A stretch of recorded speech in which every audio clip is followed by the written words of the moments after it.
根据北区世界订了一篇50万起跳，都公开已经破5成销售纪录的建案。这回甲台南级别性的5000间酒店合作，打破过去主体服务的概念，要透过饭店和住户有专属的服务平台，以生活顾问的立场来替住户规划宴会，或者是会议、调酒等家下客厅，也是伫厝内都有5000间的享受。20号下晡，双方正式签约，场面盛大隆重。的传媒建设、传媒表参道与台南精英酒店的携手合作，结合新日本建筑美学的京东建筑，也是圆满完成。我们请郭执行长与李总经理一同拿起我们的契约书，同时的纪念礼可。这3个个案呢，在台南北区市中心的，就是大家看到的，这个就是长美表参道。这个总销大概是有50亿就对了。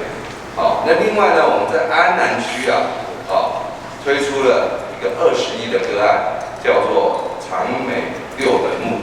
六本木也是这个日本的地名啊。我们公司案子常常都用日本的地名。那这个案子因为也在台南，所以呢，我们也请这个台南精英酒店来做我们这个饭店生活的顾问。希望呢，这个销售呢也都能非常的顺利创造了一个名词叫生活品味提案师，然后透过科技结合，跟住户直接沟通可以就是说创造一个不一样的一个 lifestyle。那我们很荣幸呢，有被长美建设就是选中，可以来搭配这个案子。那么对我来说，这样是一个长长年手我自己看了之后，我自己都很想来买一户因为就觉得说，这是理想中的对，然后我理想中有一些未来的这个生活品味的提升。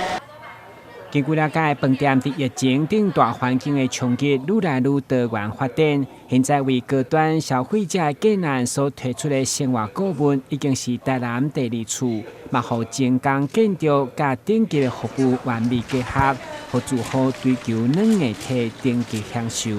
台南新闻管制何秋芳采访报道。